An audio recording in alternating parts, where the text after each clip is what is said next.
Hey now! What is up, everybody? My name is Mike Brown, aka Review King MB, and I just got done watching for my 31 days of horror movie reviews Wishmaster 2 Evil Never Dies!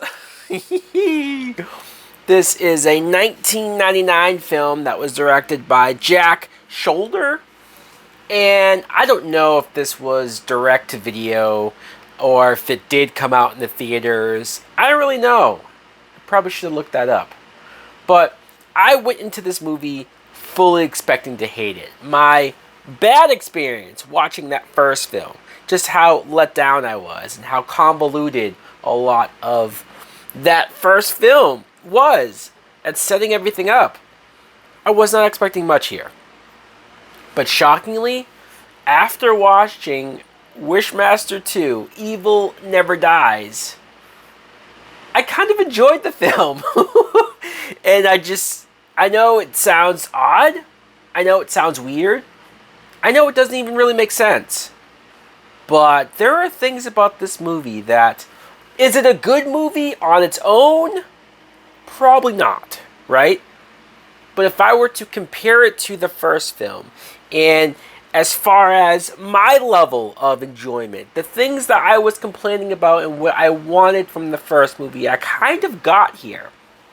Let's start with the beginning, where we see a bunch of characters breaking into that same museum or artifact area. I forget where the gem was going to in the statue in the first movie, but it's there still in the statue. And because these guys are trying to rob the place, when they get caught stupidly by breaking the glass, of course the alarm's going to go off. A cop shows up, starts open firing on them, which is like, man, I was getting worried because I'm like, this is so over the top as far as, it's like he didn't even try to de-escalate the situation. He just immediately went to shooting them all.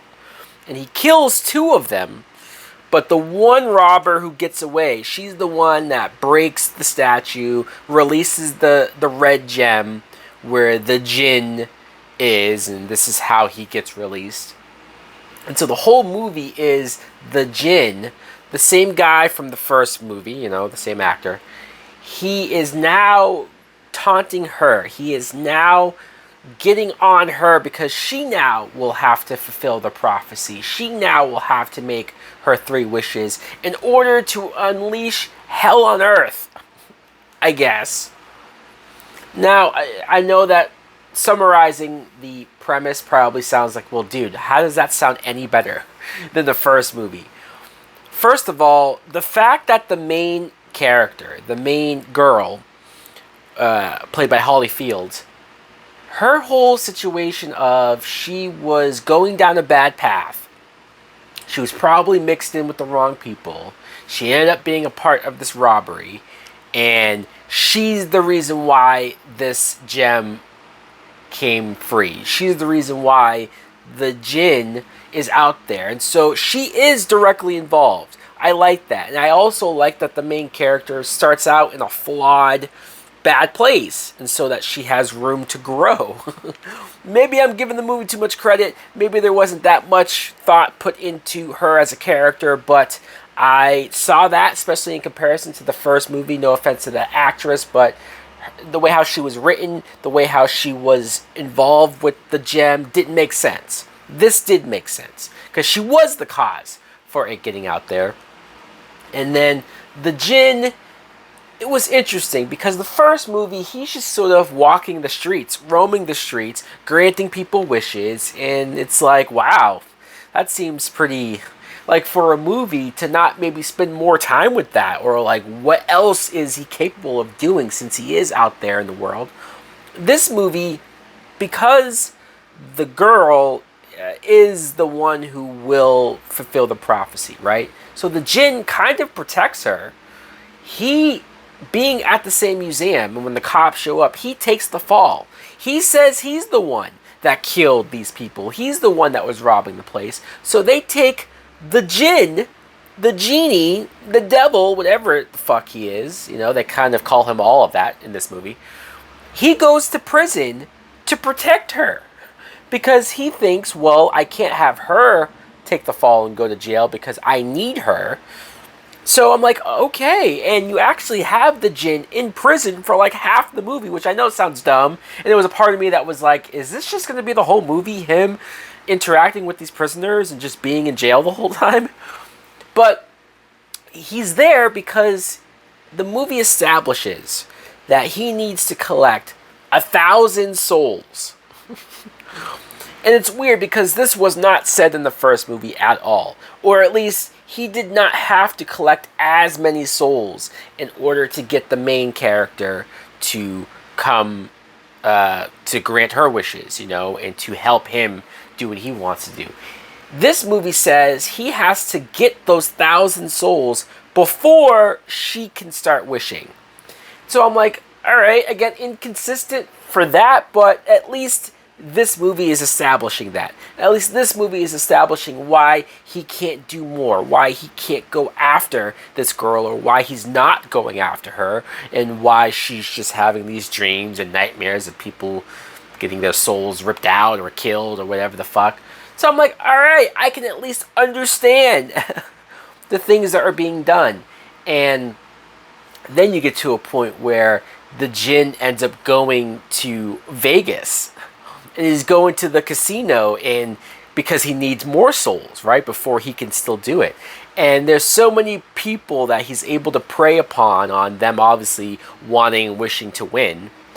And then what happens? You know, people just start dropping dead in the casino. It's chaos everywhere. It was quite comical. Maybe that wasn't what they were going for. Maybe I was supposed to be horrified. I was supposed to be scared. I was supposed to be creeped out. But I was enjoying myself for the duration of this. The actor that played the Jinn, he also played him in the first movie. And I just didn't think what they did with him made him look good. But this movie, I thought he seemed better. Andrew Divoff, I thought that it was more of him being human. Which, mind you, the first movie showed that he had to cut the face out of a dead body to put the face on and then transform himself. This movie, when he's at the museum before the cops take him, he's just able to make himself look like that same dude from the first film, which doesn't make any sense. But again, we're going to hold this movie, on its own. So, but because he's in prison and because he's getting to play himself not as much in the makeup, I thought he had that creepy smile, that creepy delivery, more natural. And I was just like, okay, I buy him as the embodiment of evil. You know, I buy him. He's going around the prison. He's openly telling people, hey, I can give you a wish, but I need your soul in exchange. Like now he's telling them, which he didn't do before, that I will get your soul. And because all these guys are prisoners or because they don't believe him, they just kind of go, yeah, sure, fine, whatever. Wish me to get out of the cage, or wish me to do this and that. And so he's easily able to rack up the souls, right? And you have, for other actors, Tiny Lister, a.k.a. Debo. He plays one of the prison guards. He has a few moments that I enjoyed, although they did kind of do my brother wrong. They did, you know. I talked about how they did Tony Todd wrong in the first film. This film they do Tiny Lister wrong, and they also do Bokeem Woodbine wrong. He runs the casino in the third act, and so it's like, man, another good black actor, and they just kind of put him to waste. And so, look, there's decent moments of the Jinn using his wishes, kind of outsmarting people. Like at least they were more creative, much more creative with how he used his powers to trick people into wishing things that benefited him. And the gore was over the top, but not nearly, I thought, as over the top as the first film. This one still was, don't get me wrong. But I don't know. Maybe I was in a better mood. Maybe I was just able to vibe with this more. Or maybe because this film was slightly more competent. Slightly more, the script made sense. More. You know, it still has issues. It still has problems. But I'm going to do it a favor. And I'm not going to harp on any of the possible negativity. Any of the lame acting. Especially the one priest that the main girl, I guess, used to have a past with. And like that actor wasn't that great. And I was trying to make sense of, because her boyfriend was killed in the robbery. And she's upset about it, but then when she starts hanging out with this priest guy, they mention that they possibly could have dated before he was a priest. And so she never really cares about the boyfriend that died. Even when the djinn says, you know, your boyfriend who died at the beginning of the movie, you could use one of your wishes to bring him back. And she's like, no, I'm not going to do that. It's like, well, goddamn. And then, of course, when the priest guy gets hurt, she's quickly able and willing to use her wish on him and help him. Anyways, this movie's fine. This movie's fine. For a horror film, it was decent. It was watchable. Much better than Wishmaster 1. So guys, let me know in the comments below if you've seen Wishmaster 2, Evil Never Dies. What do you think of it? Do you like it as much as I do, at least more than the first film? Or did you not even bother watching the sequels? And in that case, I don't blame you. Thanks for watching. Like, comment, subscribe. Later! These silent screams became a part of me. I'm moving past that. Please won't you free my soul? Can't hardly breathe in this society. I'm just a madman. Please, misery.